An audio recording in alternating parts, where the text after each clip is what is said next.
Hello. Hey everybody, welcome back to the pod. Um, it's warming up. It's currently This January 18th when we're I, recording f- this.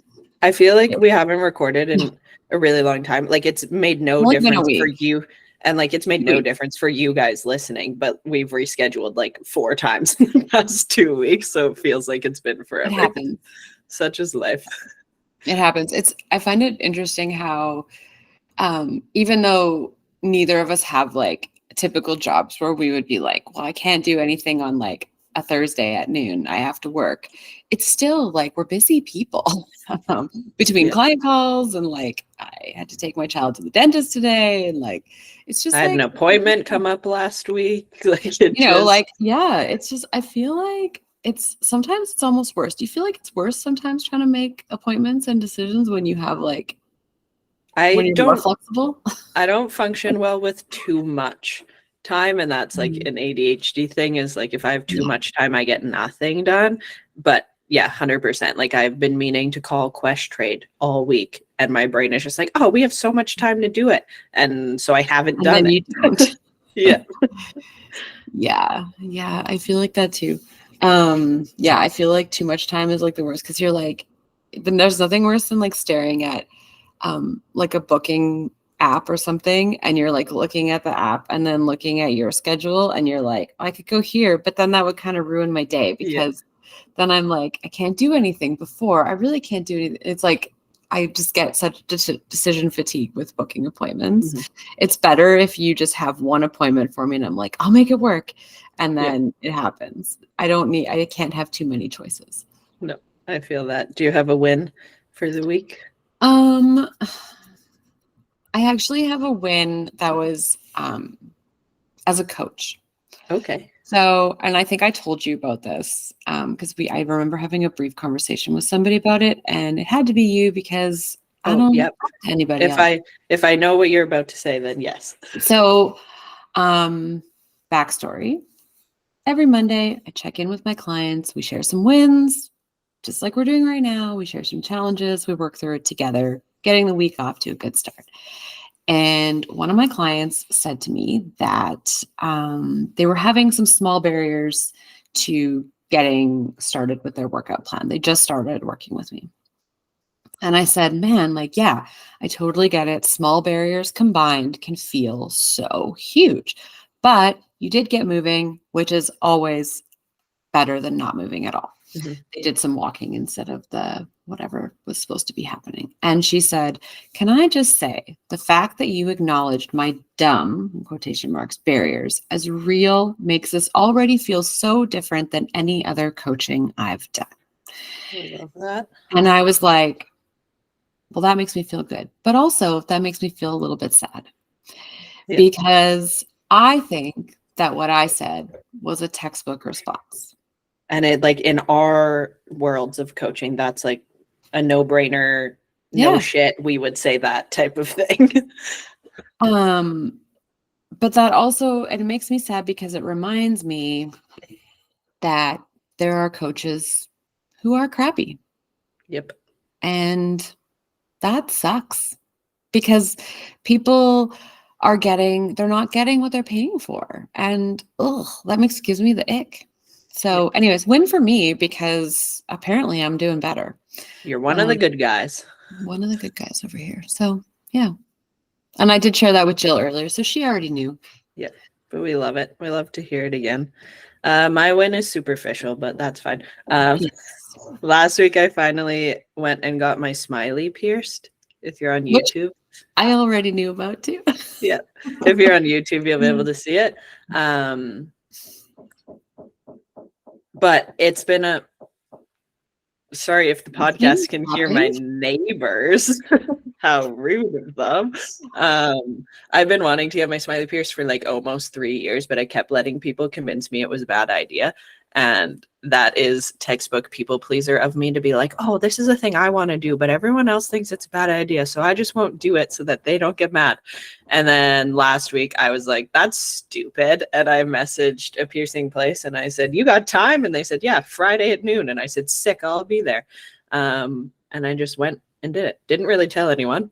I took one of my friends with me because if you're in Edmonton and you didn't know, Pitbull Piercing on White does 2-for-1 piercings. Oh, And they're great. Like, it's not scary, but it's like $85 for 2 piercings. Some places charge like over 100 for a piercing. So grab a friend and you can get anything pierced, and it includes the jewelry. So I just went and did it, and we have no regrets. The healing has been a little bit weird, but like, it's a mouth. So I feel like mouth things always heal weird. And my lip still doesn't really know what to do. Like, sometimes I feel like I have a lisp because my lip is like, excuse me, there's a foreign object here now. It's kind of like when you get braces for the first time and you're like, do I sound different? How do I work this thing? Yeah. But just the win of being like, no, this is a thing I want to do. It doesn't actually matter if everyone else thinks it's stupid.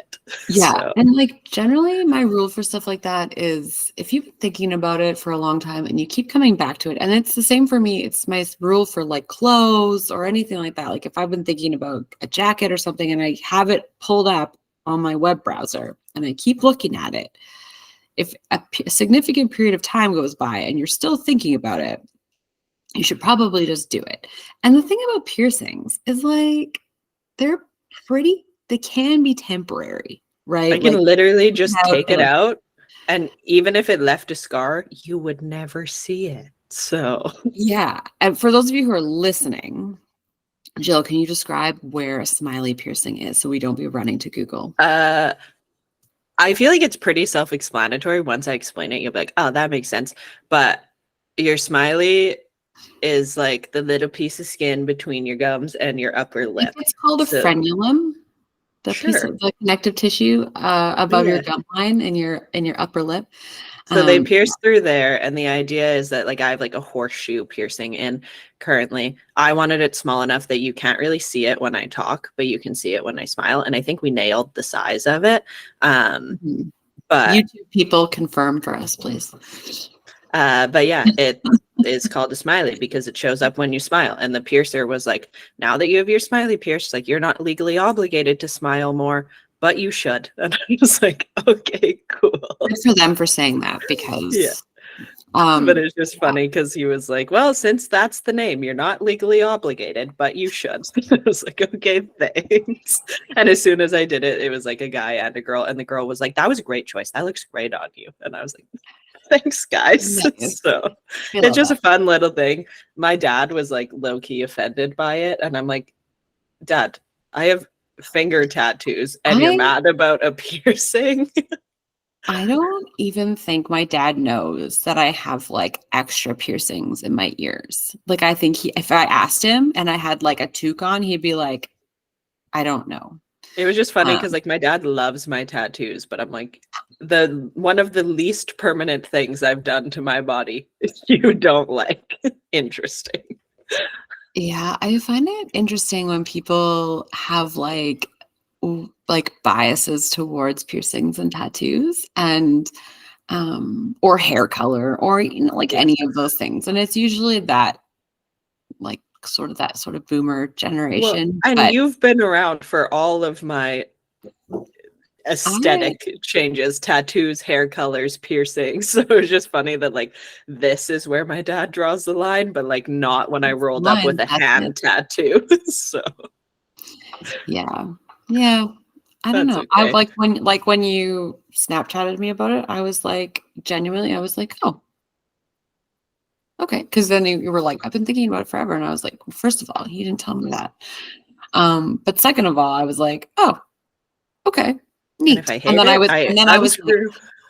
was like, what's that one called? Because all piercings have like names, and then when she's like, it's called a smiley, and I was like, that makes perfect sense. Yep. We love it. Obviously. But we're not just talking about piercings today. We probably could make a whole episode about it, but we won't. We had some questions come in from the good old Instagram. So we're going to literally ask and you shall receive. We're going to answer questions. Okay, we're not going to start with the deep one. We're going to start pretty superficial. And this is actually my question. Okay. Because I've been seeing this trend all over TikTok, and I wanted to know what you thought about it, because I have my own thoughts, which I will chime in as well. But I keep seeing this quote unquote sleepy girl cocktail. which is tart cherry juice, magnesium powder, and sparkling water.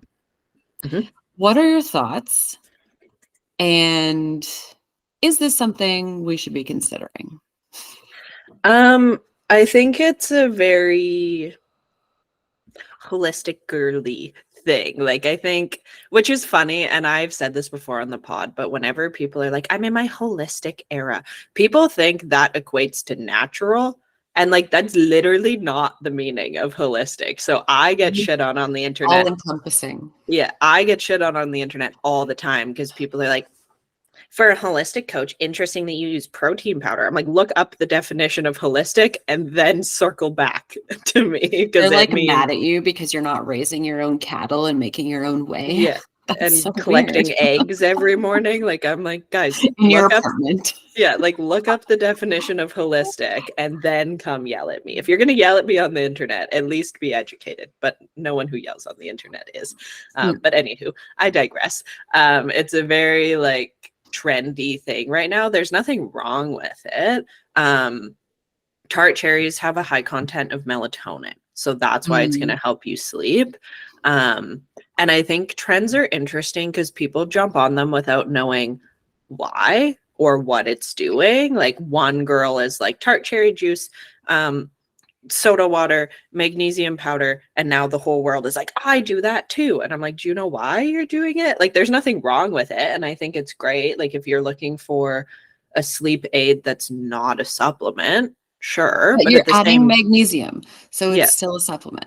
at the same time, like, there is, shameless plug, like TC Nutrition made a supplement formulated to help you sleep, so you don't have to go and buy each individual ingredient. It's just in a powder all together for you to use.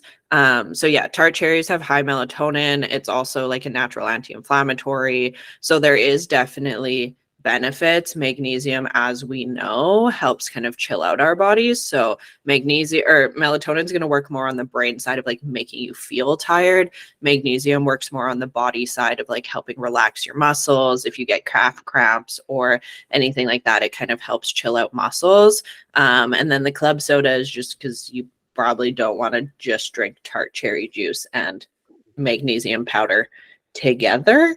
Some people add lime. You can do whatever floats your boat. I think we're crossing into the realms of spiking your water with syrups again. But For some of these also, things, but if you've never looked at the price of tart cherry juice, is it expensive? I haven't. she ain't cheap. I was at Safeway the other day and it was like, I'm gonna Google it. It's also because I was at Safeway, so that doesn't help because things aren't usually cheap over there. But like, a thing of tart cherry juice is between like $10 to $20, and that's like maybe lasting you a week. So like, I'm gonna buy the supplement that's like $50 that lasts me like A month. over a month if I'm Yeah. not using it every day versus having to go out and buy it every week. But if you like cherries and that's the route you want to take, have at it. Yeah, and I can confirm that the TC Nutrition PM mix is not only tasty but very helpful. It as is an effective little guy. Like, and I can say that because the nutrition company I work with doesn't have anything like that. So I did cross borders a little bit to get some sleep assist, but this is why we both work with supplement companies we trust, so we can mix Yeah. and match if we need to. But- Your reminder before we move from TC Hydro PM, if you're choosing to try it, half scoop it. You'll like knock yourself you the don't F need the out full if you full scoop. So I feel like I always have to give that disclaimer whenever I talk about it. don't operate heavy machinery afterwards. Yeah. But what I did want to say about the Sleepy Girl cocktail, or whatever we're calling it these days, just beware that if you have pelvic floor stuff going on, you might not want to be having something with bubbles in it. It can be a bladder irritant. So if you're already struggling with waking up in the night to use the washroom, or if you're struggling with like some sort of incontinence or stress urgency incontinence, then sparkling water can be a contributor to that. A lot of people don't really know that. They think that bubbly and LaCroix and all those things are just great, and they are great, but they can be a bladder irritant. So just beware that what you're using might not be overly helpful for other things. Also, if you have a sensitive digestive system, both cherries and magnesium are not great. Magnesium will make you poop. 100%. Yeah. It depends what kind you're using, but also cherries, just watch the amount you're consuming, because I don't know if you were ever a little kid who ate like an entire bag of cherries and then... Oh, I'm sure every kid has done some sort of berry OD. Just your reminder that we can do a little too much with cherries. So. Yes. Okay, moving on to a little bit more exercise focused. Somebody asked us, can you speak to the narrative of things like don't do push-ups or this movement is dumb that we always seem to see on the internet? Of course we can. I think I just shared a post along the lines of this. Was that yesterday? I don't know. I feel like yeah. I literally said, anyone who speaks in extremes probably shouldn't be trusted. So if you follow a coach that is like, never do this or don't do that, or this is the worst, or 10 things I would never do, see ya. Because like, I think you and I both live in the world of like, there is a time and a place for everything. And anyone who speaks in those extremes obviously is speaking more from their personal opinion than science, most likely. And also, like, why are we making people scared of things? Relax. Yeah, my favorite thing to say is like, just because you don't like it doesn't mean it's a shitty exercise. People like, you guys know that I was a CrossFitter for a period of time. People love to shit on burpees. Like they're like there's something that they're not. I don't understand it. I think I don't understand why people have such a hate on. They're like, there's no purpose, blah, blah, blah. And I'm like, yeah, but or it is. Until like, you eat shit and can't get off the floor. There's that. There's a whole bunch of reasons why you would program burpees. But I think the part that we need to put in there is that if your coach is like, oh, just do 30 burpees just to like time fill, or if they can't really give you an explanation for why they're programming something, that's when that red flag pops up and you're like, should they really be programming this? Is this appropriate for the population that they're working with or for the reason that they're doing it? As they did say push-ups in the question. And I think a push-up has a great place. Lots of people struggle because of their wrists and it's a very tough exercise to do, but all the reason to get better at doing it. If you don't have heavy dumbbells to do a bench press, I'm going to have you do push-ups. Yeah. And we used to, I think both of us used to ask this question when we did more in-person work, and I still use it sometimes with online, but do you not like it because it's hard or because it hurts? Because those are two different things. And that used to be like on repeat when I did in-person and group fitness, because people would be like, I don't like this movement. And I'm like, okay, do we not like it because it's hurting in a way it shouldn't, or because it's hard? Because if it's just hard, we should actually probably do more of it so that it gets less hard. But yeah, I don't live in the world of extremes. And I think, like you said, if a coach can't tell you why they're programming something, red flag. If they also can't tell you why they're choosing not to, or why they're telling you not to do something, also a red flag. Yes. And we have several episodes on red flags. So if you're curious about more, you can go back and find those. Okay, here's a fun one. Do you have any favorite meals or foods right now? I'm always looking for inspo. I will say that you need to follow Jill on TikTok because she's always sharing recipes and what she's cooking. So if you don't follow Jill on TikTok, go and do that. She is the recipe gal. I try my best. I don't know how many people are making protein bagels right now, or like, I bought all the stuff. I just haven't made them yet. They do every once in a while. The things go on TikTok, and I'm like, oh my god, people actually pay attention to what I'm throwing out there on the internet. Good to know. Yeah.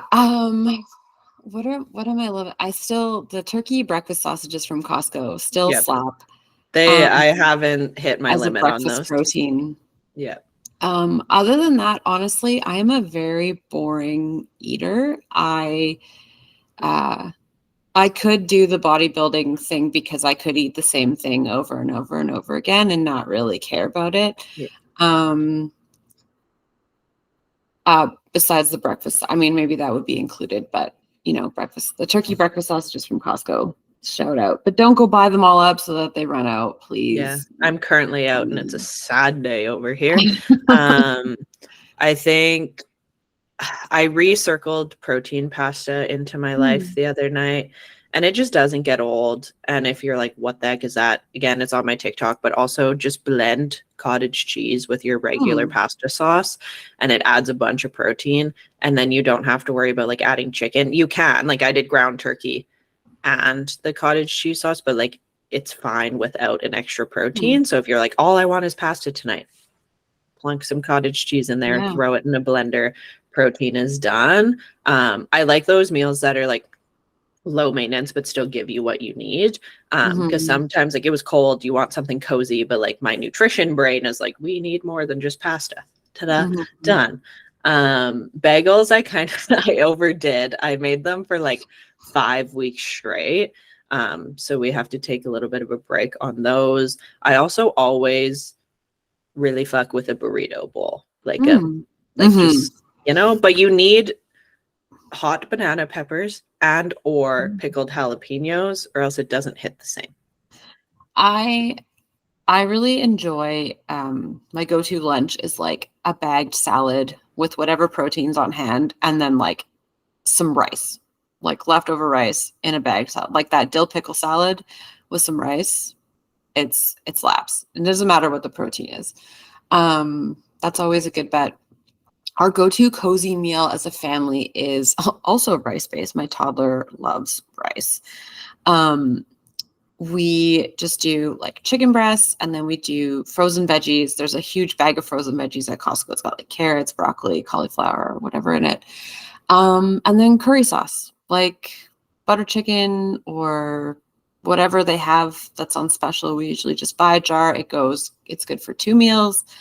And it's really good heated up the next day too. So yeah, find your meals that are just easy defaults. Like my sister and I have been doing lots of like Greek bowls lately, like or rice, chicken, Greek salad, like just those things where like you check all the boxes, but it doesn't feel like you're cooking for hours, I think are the most important for probably both of us. Sometimes I joke, I'm like, I'm already a very low maintenance cook. And like, if I ever choose to have children, what am I gonna like? I don't think I can get any more low maintenance than I already am, which maybe that's good because then it wouldn't really have to change. But also maybe we won't involve children in my life. So one thing about kids is they will eat things that are beige 100% of the time. This is what I've learned. Yeah, I am also pro making food easy. I don't think it has to be an elaborate thing unless you really enjoy cooking. I do not. Full disclosure, I'm not the cook in our house. I just don't. I don't enjoy it, and so I passed it on to somebody who enjoys it slightly more than I do. Not by much, but I don't mind cooking over here. I don't mind cooking like when I have the time and if it's like for someone, but like day to day, I'm just like, I need to get what I need out of these meals and I want to move on with my life. If I have like an entire Saturday and a friend is coming over, like, sure, I'll make something fancy. But like, I only know one person, one of my friends, she listens to the podcast. I told her this week that I would like to live in her house and eat her meals because she likes to cook. And she does that like on weekdays. And I'm like, are you a superhero? Because like I couldn't be me, but that's okay. Are you a superhero? And she's like, yes. Okay. A little bit. She made a whole ass lasagna on a Monday. What a crazy, like from scratch. I was like, that's I like love that for you. Step thing. Right? See, I was like, I love that. But the thing about things like lasagna is what you have to do is make like 3 of them. 1 to cook right now and 2 to put in the freezer for a day when you don't feel like cooking. But we made we made like zucchini lasagna once and it was so good. And I don't even remember the recipe, but I need to pass it on to the powers that be that we need to bring that back into the rotation. Anyways, last question on my end, unless you've got stuff over there, is a little bit deeper. I know we've talked about a little bit about this before. It's very specific. So I feel like my overall nutrition is exceptional, but I'm also an emotional binge eater, and I have tried and failed for years to get to the other side of this. Any advice would be so appreciated. Yeah, my advice is those emotions, whatever is triggering this binge eating, is probably out of our scope as coaches and as a holistic nutritionist. So my first stop would be a licensed psychologist and potentially a registered dietitian, depending on their experience with disordered eating. I'm stoked that you feel like your day-to-day nutrition is exceptional, but there's obviously something else going on, and that wouldn't really be, it would be out of my integrity to try to figure out what that is. So Yeah. I think if it's ongoing and you feel like your day-to-day nutrition is where it should be, I would also just offer a small challenge of like, there's probably something missing if we're still defaulting to more of the emotional eating. And that could be either something missing like mentally or through nutrition. I'm not saying it has to be one or the other, could also be both. But I agree 100%. I think disordered eating is a tricky one, and we can give you all the tips and tricks and all the things. But I think figuring out where those emotions are coming from, why they're coming up. I will tell you, which always offers a little bit of peace of mind, food is a comfort thing. So our brains will usually default under times of stress or worry or whatever to comfort, and food for a lot of people is comfort. But it's figuring out why we're defaulting to that.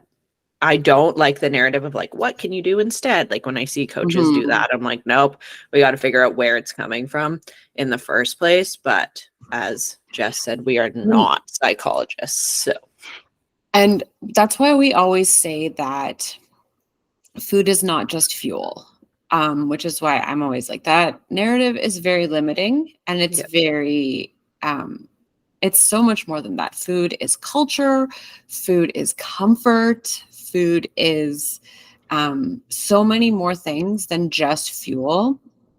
I really hate that black and white thinking, because that leaves out people who are struggling with that emotional side of eating.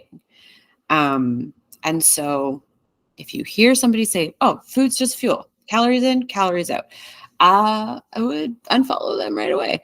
Because we know that that's simply not true. Big thumbs down. But if you do need resources for people you can talk to, reach out, because we do know people in this space. I know a couple of really great RDs that work with women specifically. And I know a couple really great psychologists that I'm sure would be either able to help or able to send you to somebody who actually works with people who have disordered eating. But unfortunately, it's not something that we should be helping with. And that speaks to our integrity that we know better.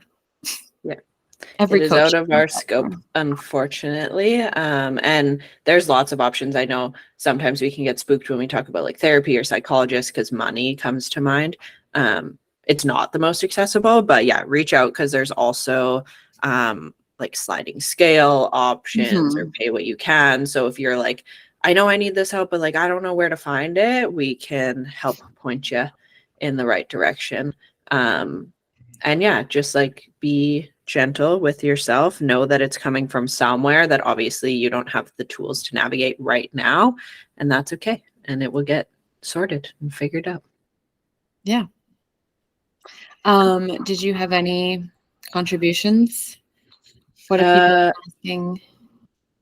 Nope. I think I'll save. I'm going to compile some Oh. TikTok questions I've been getting for maybe another episode because they're kind of all over the place right now. But I think we've had a couple heavier, longer episodes lately. So we'll keep it short and sweet today. We can definitely do that. And as always, we appreciate when you guys send in your questions. That's why we put up the question boxes. That's why we give you the space to ask. So as we always say, take it. It's free coaching. If you've thought about working with either of us and you're like, it's not in the budget right now, use the podcast as a free resource to get some of your questions answered until that becomes an option for you. Agreed. And we'll try to remember to put up question boxes more than 24 hours before we record. Yeah. Sorry, that's my bad. That's okay. But yeah, if you do have a question come up, a great way to get a hold of us is in the DMs on either of our Instagrams or the podcast Instagram, which is Lattes and Lifting Podcast. You can also comment on any of our episodes. Spotify makes it really easy to do that, or you can also comment on a YouTube video or a post that we throw up saying that we have a new episode. And if you're looking for me, it is at JLAC Fitness on any of the socials. Yeah. And if you guys have a question and you're like, they don't have a question box, just throw it in someone's DM and just say question for the pod. And we will jot it down and make sure it gets answered. As always, if you're looking for recipes or you want to hang out with me on TikTok or Instagram, you can find me at coachjill.april. Just a small PSA at the end of the episode. My one-on-one coaching is full right now, but I do have workout club spots. So if you are interested, all the info is up on my Instagram. I've been working to update and keep everyone in the loop. But yeah, if you have any questions, you can find me. Don't DM me on TikTok. You'll never get a response from me, but you can DM me on Instagram. I'll respond over there. Yeah. Just when this episode comes out, I will be done with my one-on-one opening. So probably going to be closed too, but doesn't hurt to ask. You can always ask. You can always ask, because for the right person, you never know. We might make an exception. We might just, do whatever the heck we want because it is. Because we can. But yeah, as always, thanks for being here, and we will catch you guys next time. Bye.